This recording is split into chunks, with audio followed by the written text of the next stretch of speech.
The ninth season was a joke? It was a joke. You hate it? Hate it. Well, everybody hated it. It's like, what season was that? It's the season that it shouldn't have happened. What was the season that for Friends? It was like season 8, I think. And when Joey and Rachel started getting together, I was like, what the hell are they doing? With the season where, the best part of that season is when Ross is gripping the hot pan, and he's like, oh my God.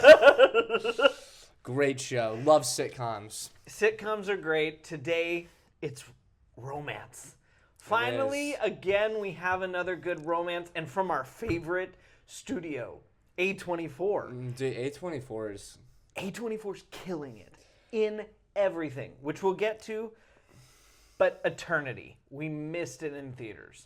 This was actually a huge miss in theaters. Yeah, we suck. We suck. We're awful. It was funny that everything, and I've said this before, but every single pretty much great movie of 2025 came out when we were either traveling, or not in the state, going through it, or moving. just going through I was it. literally like living on my mattress for a good week. I was helping you pack up during that on time. The floor. Yeah, we were not recording. We were and moving, just all these great movies were coming out, and then all of a sudden we looked at the Oscar list and we said, were like, "Oh look, every movie but Sinners." We've seen F1. Yeah, F1 and Sinners. Check and check. But this was one we had to watch when it came out on Apple TV Plus, and the funniest part is we waited till like 2 months to do it. So, well, here's the thing: it came out on Apple TV Plus like a week ago, and we tell people all the time. Apple original film. Apple and streaming movies are still worth seeing when they go to streaming. This is the prime example. Yeah. Watching it on streaming, I can't say whether I thought it would be a better theater experience or not. There wasn't anything that I truly went, oh, this would have been amazing in theaters. Some of the spectacle, maybe. Some of the scenes on the big screen, maybe. But it didn't feel like an absolute essential in theaters, but an essential movie to see. Okay, have you seen a lot of Apple TV Plus content, like, recently? Like, a fair amount of it, yeah. I mean, Jason Momoa's done a lot of stuff. Shrinking's really good. Like, Ted Lasso. I mean, they've got tons of stuff on there. So they have sort of like, almost like a style to them when they shoot something for their content. You can tell almost that it's like an Apple TV Plus like show or content. You know what I'm saying? Right. The way it's shot, the way the set designs are. They clearly have either a studio or something where they can shoot everything that they want to make content for, because when I was watching this, I mean, it just looks like an Apple TV Plus product. Even when you're watching F1, the camera work, because it looks great. It looks amazing. But it's built for streaming almost in some sort of way. Like it does. It almost is designed for streaming. Yeah. Which is why I still wish we would have seen it in theaters, because having the review for this movie, as good as it would have been better to have it when it originally came out, along with Hamnet and some of the others. Yeah. But the way this film was shot, like you said, it designs it for streaming. So for me, watching it on my TV in my apartment, like OLED TV, like it was amazing. Was great. It was awesome. Yeah. Turned down the lights, turned up my speaker, everything was great. Mm-hmm. Elizabeth Olsen and Miles Teller's chemistry in this movie, phenomenal, might be my favorite thing. And that's what I loved about this movie the most, is that it obviously you have that young spark, the young love with Luke, and then when you go to Miles Teller's side of things, it's just 67 years of marriage where she's like, oh my God, they're complaining about the same things. It's kind of like my parents. It reminded me of my parents a lot. The scene that gets me the best is they're panicking, and he literally just looks at her and he's like, just squat. And immediately I was like, what, squat? And he goes, yeah, just squat. And he's oh my God. And she's like, oh, I feel so good, And they spend like 30 seconds just squatting. appreciating the fact that their hips don't hurt, that their knees don't hurt. Like, He's like, oh, my back isn't sore. It's just so funny. the things that they can appreciate about being back in their younger, better versions of their bodies. Like, But they still have that connection of like 67 years of marriage. Of marriage together. And the little jokes, the little quips like with each other are just so funny. And then even when... the pretzels. Even when Callum Turner is so hilarious in this movie too, because when him great. and Miles Teller are in the same room together, it's just like two bros going at it for like one girl, and it's just hilarious. Right. This isn't a competition. Yes, it is. But the whole entire world itself, just the afterlife concept of it, just having to pick your eternity, where you want to be for the rest of your life. I do have to say, Callum Turner's eternity was definitely something I would want. I mean, are you kidding me? Living on the mountainside, like in a cabin in the woods, just right by the river where you could go fish. I would have chosen Callum Turner's As soon as eternity. we looked at eternities, his was the easy choice. Yeah, I was like, Jesus. mountain man like me, throw me in the mountains with the snow, with the nature, in a log cabin, remote. People are far enough away, but close enough if you want to interact. Like, this is perfect. This is perfect. But the fact that you can choose your perfect place, but then they give you a little teaser of like, if you choose the wrong place, you can't go back. And that was something that always was like interesting and definitely made the situation more like have stakes, you know? It's not like bickering about one girl, you know? Right. The stakes for this already come in pretty high. You get to heaven and you've got both your husbands there. All right. Stakes are high enough, but you know, a lot of situations and religious beliefs and other things would have you go, well, you know, I'll split my time, I'll do whatever, I'll, you know, go back and forth. This movie, you get your ACs, your afterlife coordinators. Which were hilarious, by the way. Yeah, killer characters. Both of them were great. All by themselves. Yeah. And their story arc is actually, like, pretty decent, funny, too. Like, they have, like, little moments here and there where they get, like, all deep and they talk about, like, this is, like, it gave me purpose in life. Right. For being an AC, which was great. Love their characters, love their moments.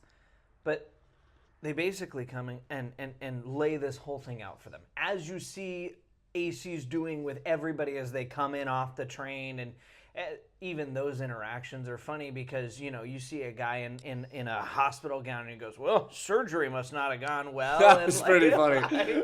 Like, there's, you know, a kid there going like, shouldn't have left that window open. And like, I just love how Larry died eating pretzels. Like, Larry died eating They had the pretzels. zoom in shot of the pretzels, and I was just like, I thought it was a funny thing. It was I almost like, Final that's Destination. I was like, what my dad would do is like bring a snack and just like put it on the dashboard and like eat it all the time, and then it ends up being like the thing that just kills him. It's like, what?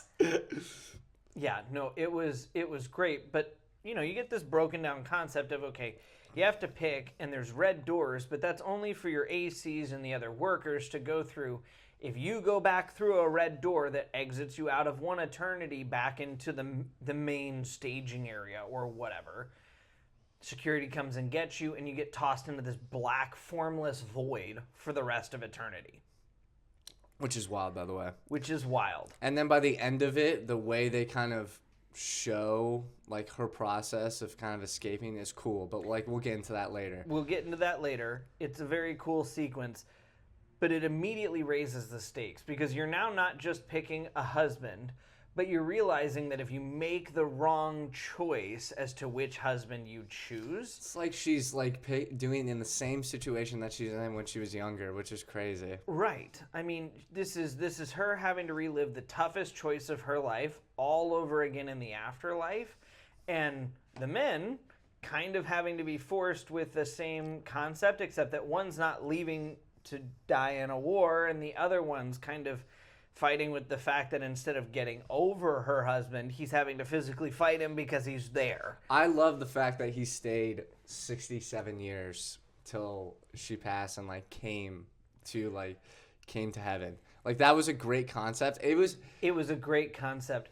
The funny bit that he reveals later on, I think, undermines it a little. Oh, I mean, but I still do love it because initially when you see him and you meet him and he's like, I've waited 67 years for He's you. And I would perfect. have made 67 more. And It's like the stereotypical like military man like waiting for right, it's the young his love. wife. It's everything. It's you know, and their spark is there because she never got to see what life was like with him, and you know all this other nonsense. But I think that's what I like about this movie too, is that it really explores the different kind of relationships.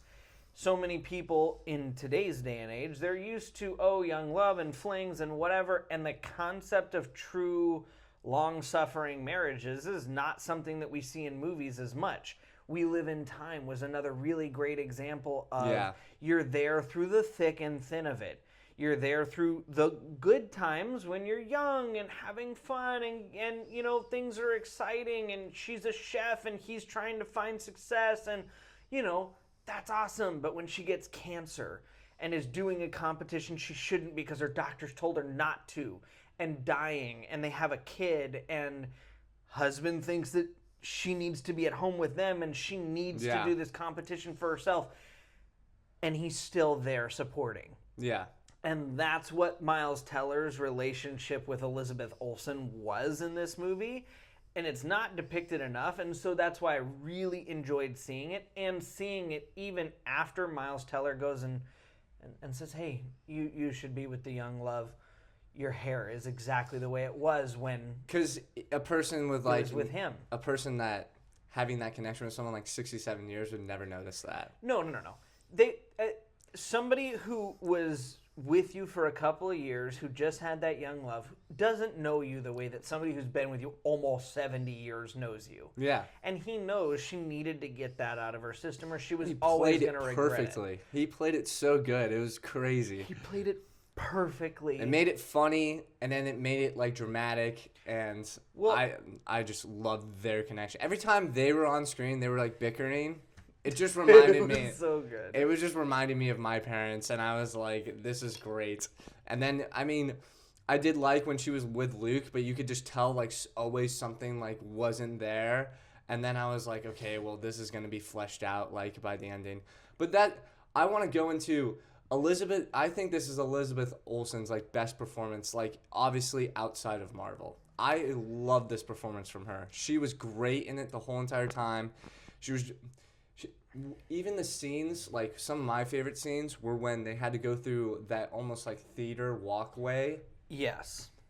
Unbelievable. Where they see the memories of their past, which is so creative, by the way. Like the who theater comes of up memories was awesome. Who comes up with these ideas? Like I want to be a fly on the wall in those talks, like creative talks, and be like, okay, we're gonna have a walkway with all the memories of their relationship, and it's gonna be like this kid play almost, where it's like the background is like hand drawn, like a 5-year-old. You have like paper props for the cars, but then it's and like stuff, the exact moment and memory, and you're just seeing the reflection of it perfectly. It's insane. But when they at first initially introduce that, and then they have kind of that little twist where Miles Teller's character basically uses his death almost to like to propose, put her into a kind of like an emotional situation. That's like such a creative way to use that to create another storyline or another plot and kind of move the story and keep it going. And then she's addicted to going into those and just reliving her life, her past trauma. Well, so good. Such a creative thing. And not only that, but she's going back because she wants to go see Larry. She's thinking back on all the moments that she thought she wouldn't miss with Larry. Mm-hmm. Now that she's found the young spark that she thought she wanted, the passion, the constant adventure, the everything else that she thought she was missing from her life. And what it turns out she's missing the entire time is the actual life that she built with her husband of 67 years. And so instead of being engaged in the life with the passion that she thought she'd lost, she's spending every day going to the hallway of memories. Yeah. Just trying to relive it and like get an answer. Life with Larry. And I think that's it's so poetic, and they did such a good job. And it's a little hallway. I mean, It was not too. I imagine that scene probably was expensive to probably shoot. Oh, 100%. especially the long distance down. You gotta do some editing. Doing crisscross applesauce basically, and then it's like a really great long shot down of like how long she has been in here, and then even the ticket man is like, you can't keep coming back here. Like, this is not healthy. Like, what are you doing? Like, just reliving. Nobody comes back here as often as you do. It's the stereotypical like saying like. And I like that when she shows up, there's literally nobody else in line. Yeah. Everybody else in the eternity is literally off enjoying the world, and she's literally the only person showing up there. And then at first, when she's in the, and it's like good character development because she goes in there the first time with Luke, and then she ends up like having this great experience, but then it causes an issue with like their relationship and everything because something came up that she didn't realize was going to come up. So then when she tries to go in there with Larry, she's like at the beach, which was great. That was a funny scene when they're at the beach. Funny scene. Because everybody says, I'm sure all the people in the world, if they had to choose an eternity, they're like, oh yeah, I'm going to choose somewhere sunny and beachy like I'm gonna Florida. go to the beach. Like, let's do that. And then it's just packed. And he's like, well, this is a popular eternity, I guess. And then they have that funny moment with the 9-year-old where I was like, oh my God, that was a little too like serious. He was like, I actually died when I was 9. I was like, oh my goodness. At least it was quick. No, actually, it took ages. And he's like, hate you. It's like, what? But twisted. They try to go in there. She doesn't want to, so they just chill. And then they have this great little moment together just because they've been together for 67 years. Of being like, remember this moment. They can just talk it out. It's just a different type of like relationship because they've lived it together. They don't need to see it again almost. Right. It's the benefit of he doesn't want her to go in there because he's worried that he's going to be reminded of some way he screwed up. Yeah. She wants to go in there because she wants to be reminded of the memories, but he is still at this point in the movie questioning why she even loves him. Yeah.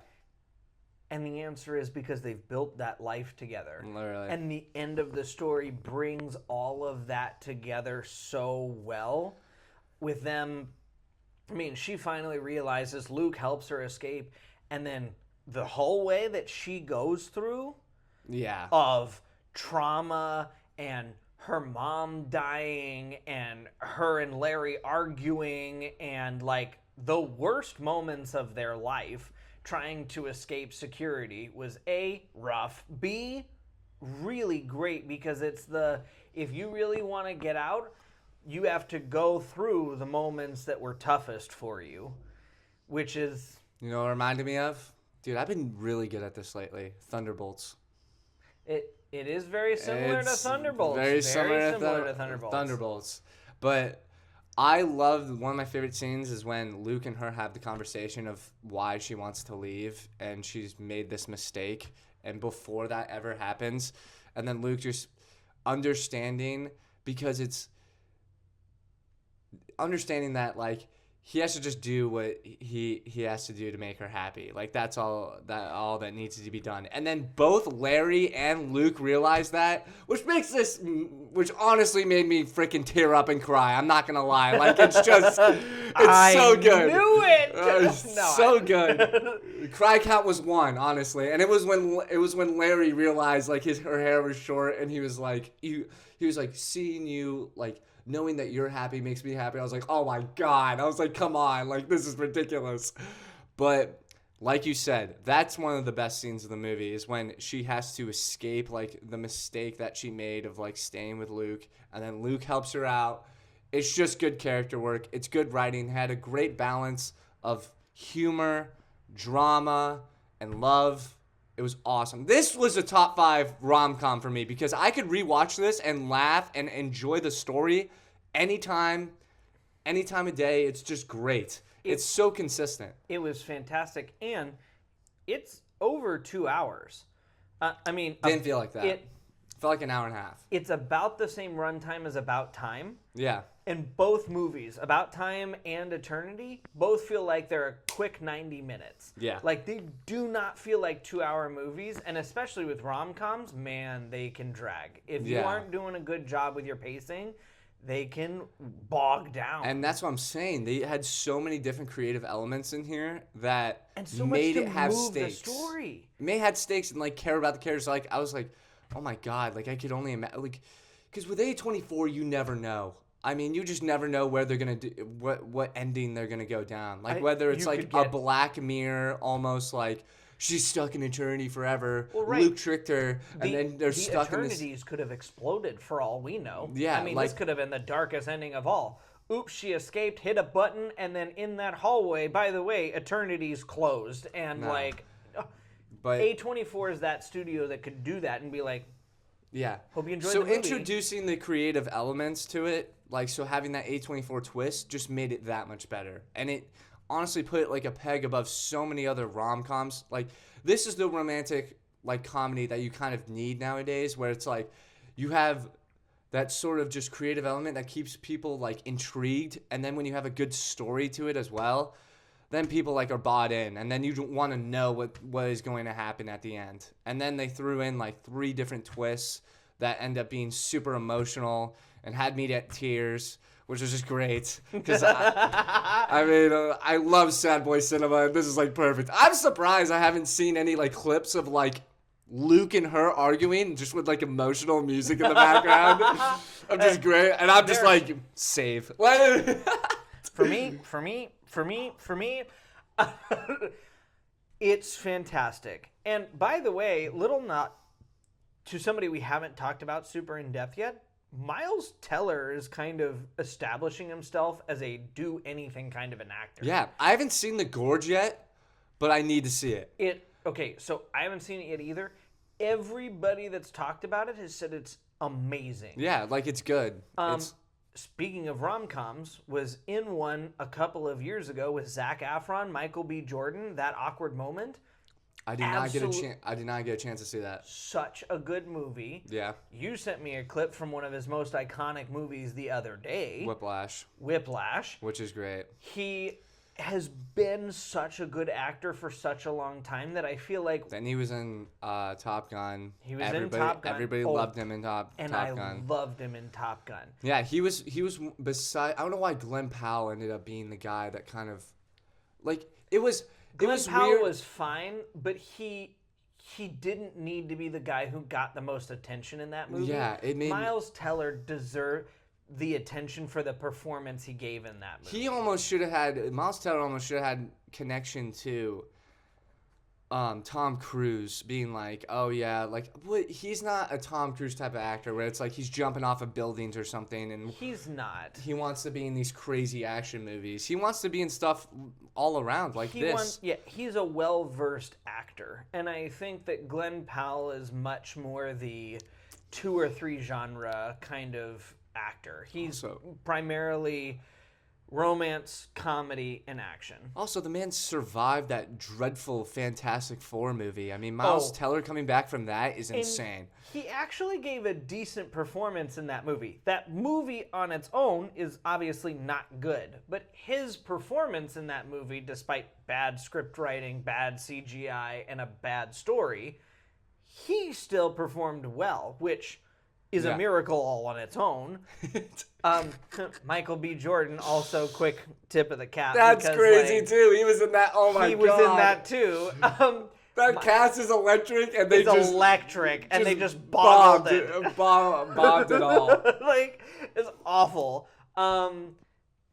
Quick side note, maybe Michael B. Jordan and Miles Teller need to do more movies together, because I love Michael B. Jordan, love Miles Teller, and I mean, everything but Fantastic Four that they've done together, I really love. So yeah. I think maybe A24, let's pop them together in a couple more movies. Seriously, I mean, both of their careers, like the fact that they were able to survive that disaster, because I mean that could like hurt.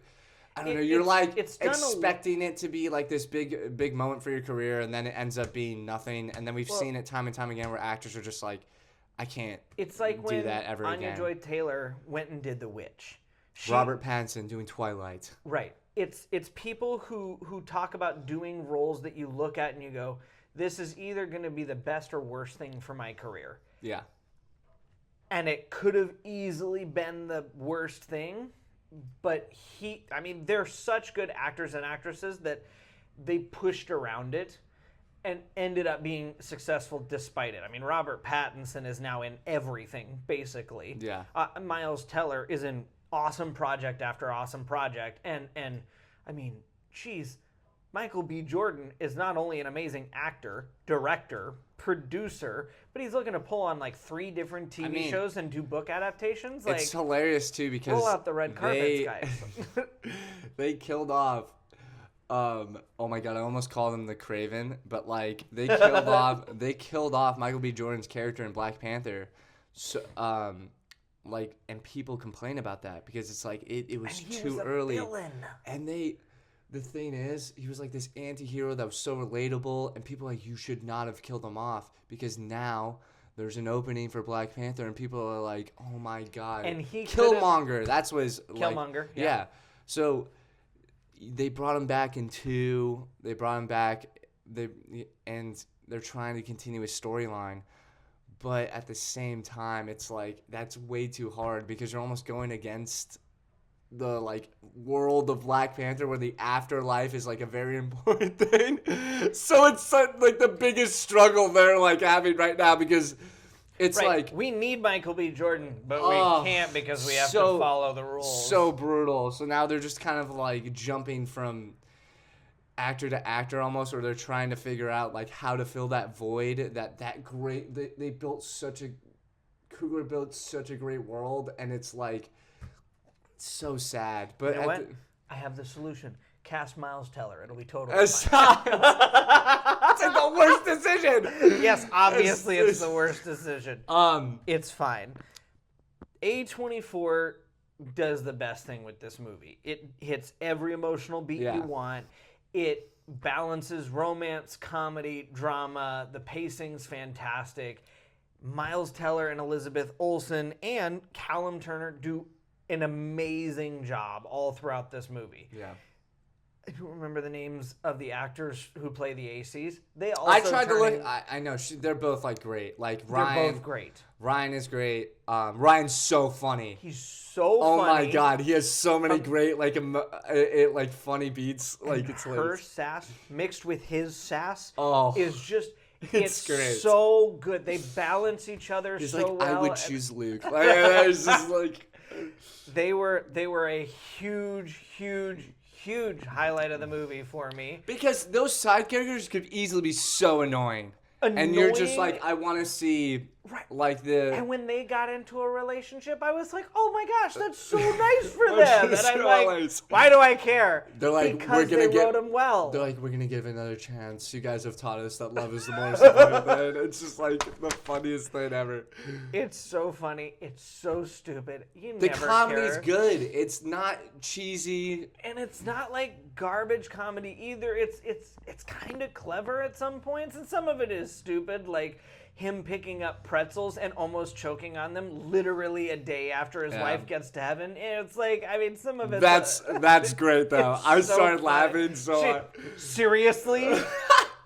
He's like, oh, sorry. He's like, sorry. There's too much salt in those. I don't know why there's too much salt in those. It's so, you can't die again, can you? God. Very quotable movie. Very quotable movie. Very good. Really enjoyed it. What's your score? Dude, 9.2. Top 5 rom-com of all time.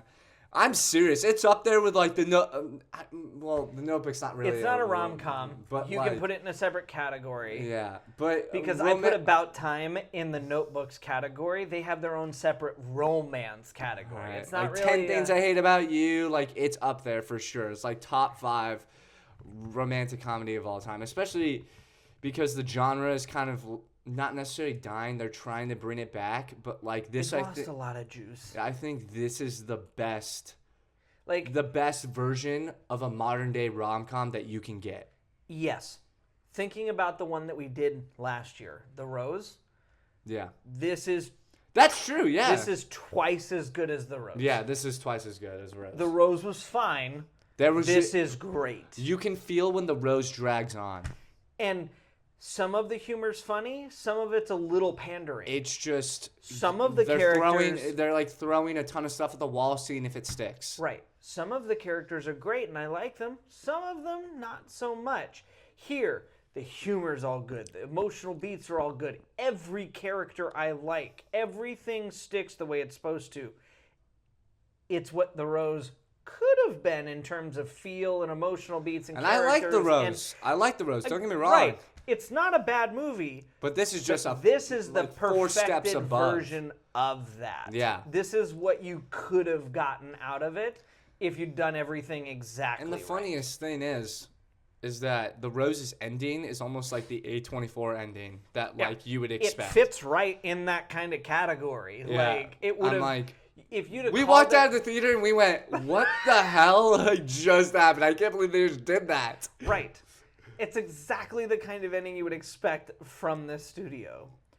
I'm going 9.2 as well. Yeah. Amazing movie.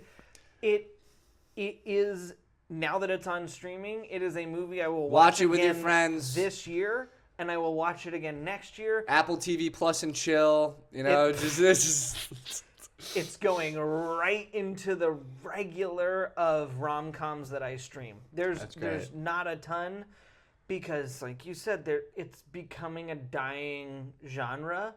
But this one is they're one trying. that They're kicks trying to it beat right it back. in the Yeah, air. they're trying to bring it back, and I think it's number 2 right now on like the most watched list for Apple TV Plus. So, I think they're going to continue. I'll watch it twice over the next 2 days. Help them with their views. I'll just kick it up for them. Just kick it up to number 1. Yes. But yeah, this was great. And then overall, we have to talk about A24 as a whole as a studio with like what they've been coming out.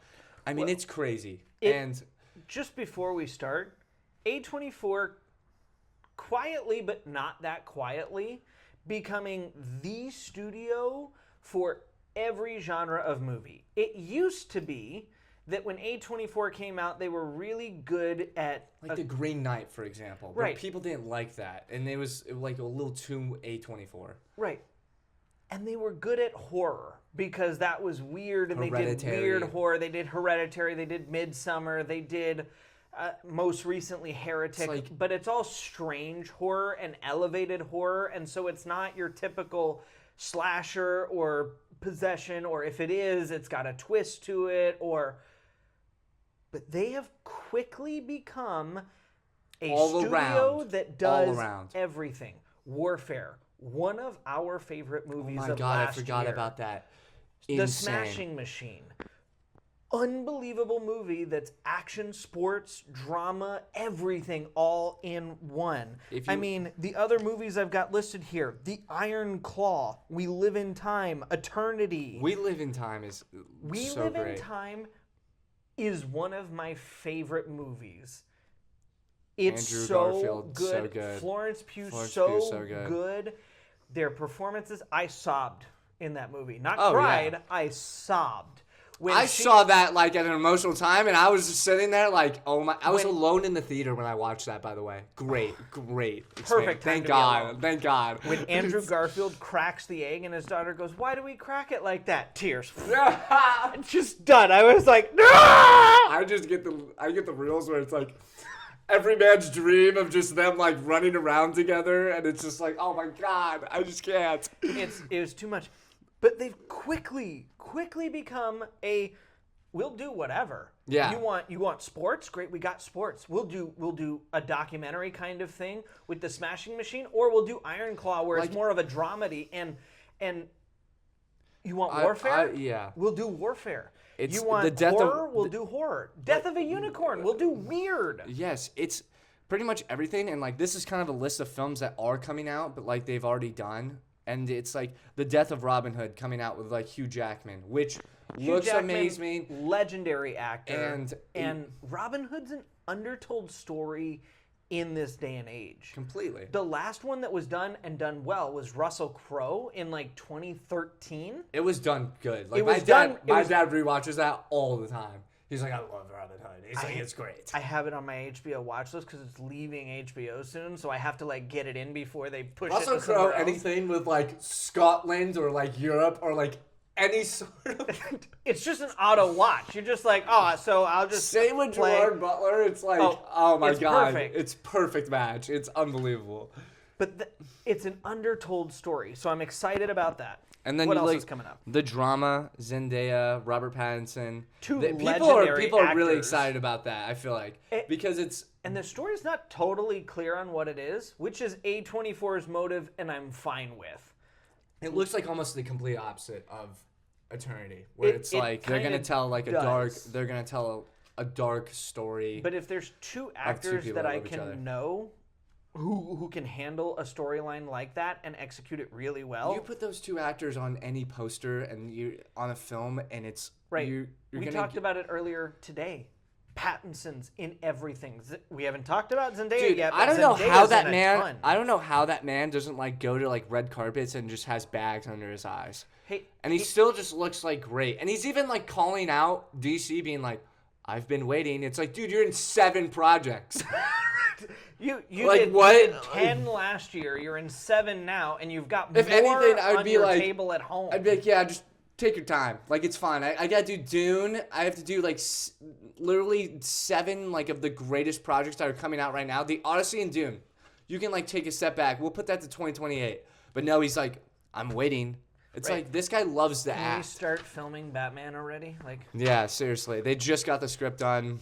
I mean, they probably started production. I don't even know.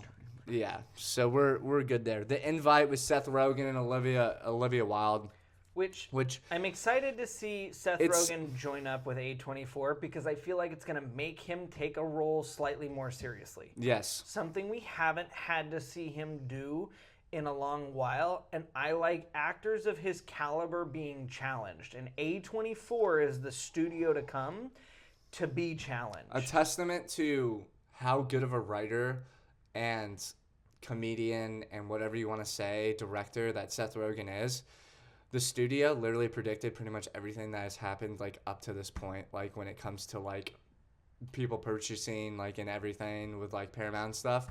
He is such a good writer, and the studio is like a perfect example of that. They won so many Golden Globes for it. Any project that he's in now, I just sort of trust. So it's like he has that just futuristic, almost like, and creative mind that anything that he does, I really do trust that he can pull off and do a great job. And then you look at Undertone, like horror movie that I'm not Which- excited to see. We will be doing a review for. I don't want to see more horror movies. They need to stop, but they're good, and they need to stop. So we're going to be seeing 2 horror movies this week. And Brett's, McKenna Grace's, like the body horror one, I'm really excited to see. it's going to be really awesome. If it makes you feel any better, I'm also equally horrified at Undertone. It looks terrifying, and the fact that A24 did But it shakes me to my core. Here's the thing that I will say. We've talked about this so much. Some of our best clips have been from, talking about why is everyone spending so much money. It's more or less us just trying to be good people and saying you can spend less money so that movies can go to theaters and make a profit. A24 is the perfect example of that. Marty Supreme was their biggest selling movie that they've gotten. Like, it made the most money, but they didn't spend that much money on it, so they made a profit. They're the kings of using simple set designs, having a super creative concept, but Right. trying to get a lot of creative people together to be like, how can we do this, but also have it be not necessarily the most expensive thing that we've ever paid for in our lives. Right. Well, and we'll talk about it more in depth when we do the review of Undertone, but that is Undertone. It's Perfect example. podcast format. It's in one area. It's one set. It's one set, it's one area, and it's all based on sound. And that's why you need to go see it in the theaters. And so, I'm telling That's you gonna be right horrifying in the now, theaters. A24 movies are 99% you need to see it in theaters, with a couple of exceptions like Eternity, where it's an Apple product and you can go, it's fine on Yeah. streaming. Undertone is not one of those. That's one where you're not you're- going to get the same experience if you go and see it You're in the not. comfort of your living At room. least go see it in AMC Prime if you're capable, and if you're brave, go see it in IMAX. Yeah. I don't know if I'm that brave. I'll probably go see it in AMC Prime. Is it really because, coming out in IMAX? Maybe. It is? I checked. Oh my because God. I thought about it, and I might No go see it way. in IMAX. No chance. See you later, dude. Like, I'm going to go to the small theater. That's where totally there's no fine because enhancement. I'm still like 50-50 on whether or not I'm going to IMAX Oh my because like God. I'm actually terrified that I might legitimately scream in the theater. And then if I did not know this was, if I'd have legs, I'd kill you. First of all, If still I had need legs, to see I'd it. kick you. Yeah, Still need to see it. it's on my list. We missed. We missed a lot. Okay, we're sorry. Look at me. We're sorry. Dude, it's Okay, just I'm so sorry. bad that we missed that. But Okay, no, it's fine. wasn't that only streaming though? It might be. It might- I'm not that sorry. Yes. All right, you guys suck.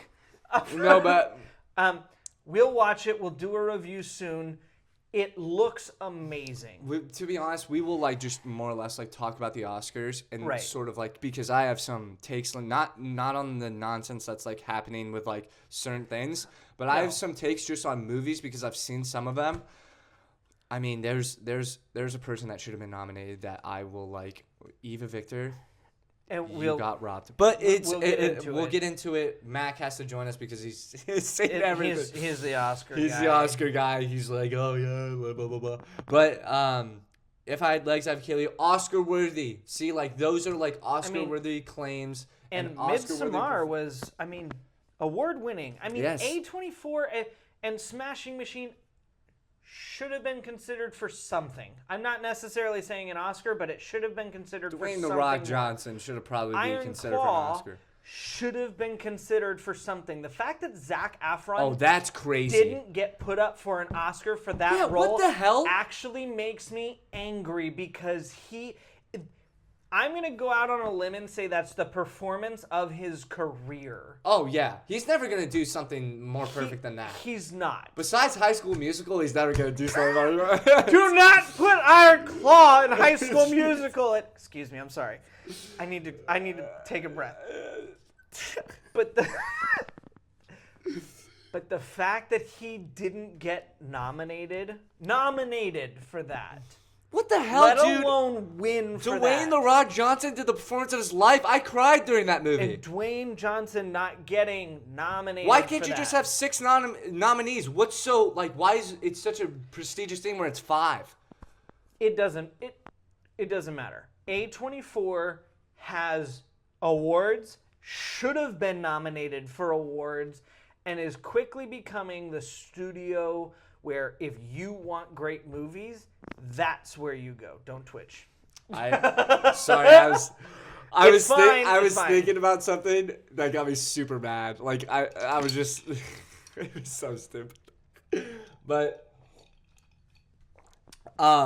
yes, A24 movies. We just had to like shout them out because I feel like Oh, dude, they're my new favorite. they're studio. becoming they're just becoming the even though they've already kind of been, but it's Here's the thing. becoming a thing where I'm like the Glenn Powell, for example. Um, If I've had a killing, it's like I go to you, I go, bro, this is just completely different from what A24's done.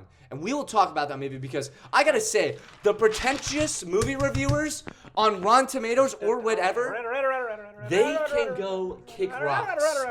They can go kick rocks. All right. I knew he was going to get upset about this. I promise we'll watch it when it comes out on streaming. Yes. But the thing that I've realized, A24 may have been my favorite studio for a long time. Yeah. And And we just never realizing, we just never like, realize. We just see the A24 thing, like, oh, it's an A24 movie. Right. As I was doing the research for this document, going through their filmography and going like, a lot of my favorite movies are on your list. I mean, Everything, Everywhere at Once. Everything, Everywhere, All at Once. A24. All at Once. By the way, they have like these like creative titles where it's like just a run-on like thing. And I'm yeah, just like, it's- I can't. I always miss a word. I always miss a word. Yeah, like yeah. who comes up with if I'd have legs, I'd kill you. Like what? Like it's, If I had legs, I'd kick you. like it's. It's But like either way, it's definitely gonna go down, like, when we pass on from this life, it's gonna go down as like the greatest studio probably ever. The next, I'm putting my money on it now. The next big studio to get bought out by a conglomerate is A24.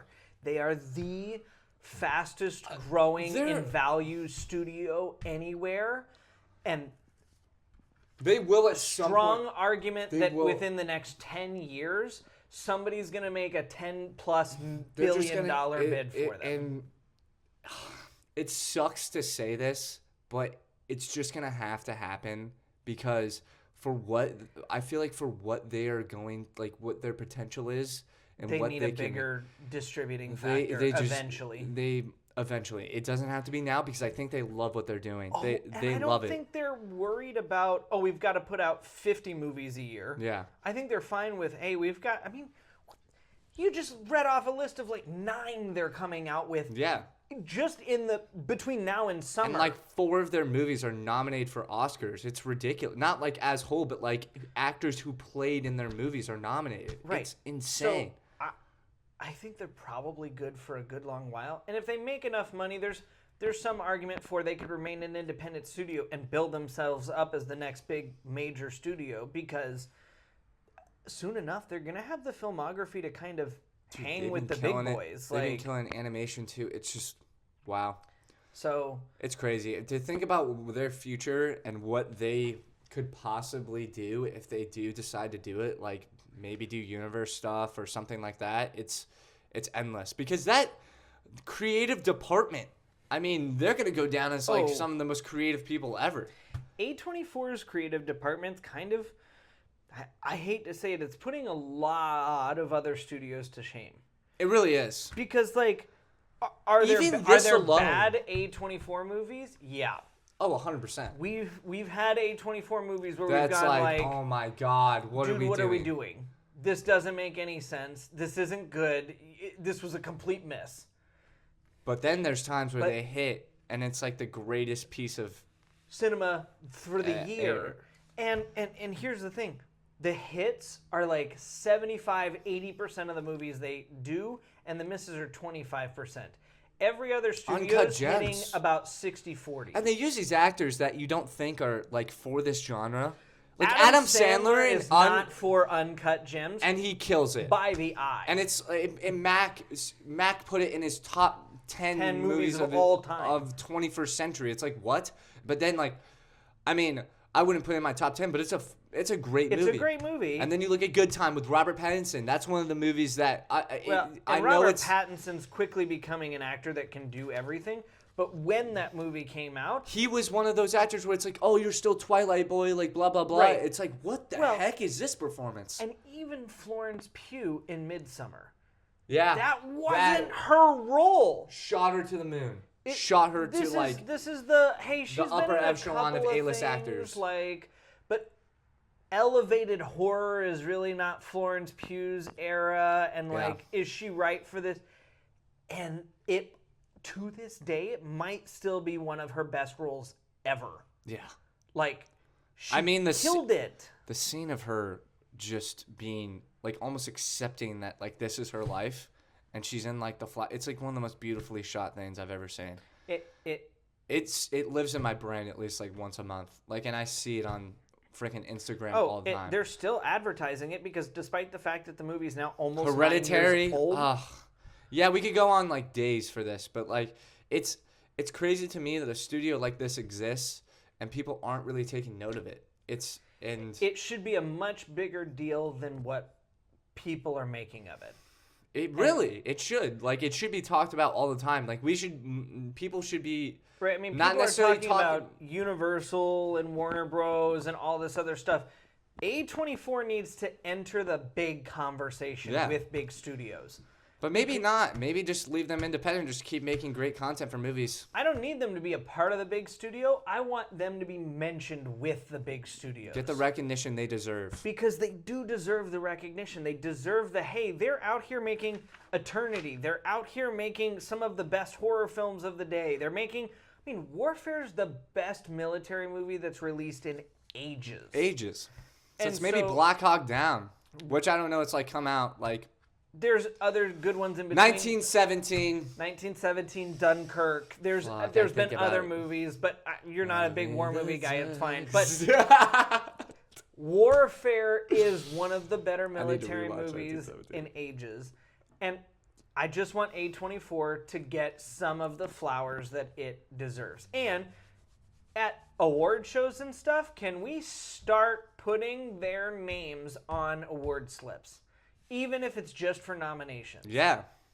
I'm tired of... Studio of the Year. Oh, my God. Totally give them Studio of the Year. Like, that's a great Oscar, though. They've earned it. That gives people pressure to... Wow. I think I just fixed cinema. Great. Hear that? Brett fixed cinema. Dude, Studio of the Year. Give A24 Studio of the Year. They've earned it. Make that an award for sure. Do it. And everything, because then it puts pressures on studio. Puts pressure on every studio, and now give them money. It's like Formula One. It's like if you get Studio of the Year, you get like you've won $2 billion. Dude, did you hear the if you get nominated, like the present you get for getting nominated for the Oscars? No, and I'm trying not to roll my eyes. Bro, it's insanity. It's like $1 million. It's insane. You get like a free trip to like Spain, like Italy. It's like, I'm getting the details wrong. I think it's like a free facelift or something too. It's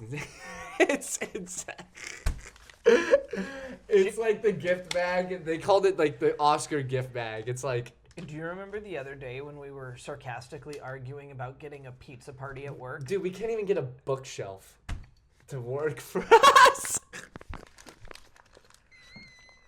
All right. So glad we do this. A24. A24. Best studio of all time. Give them their flowers because we can't get ours. Fake Cine-Files.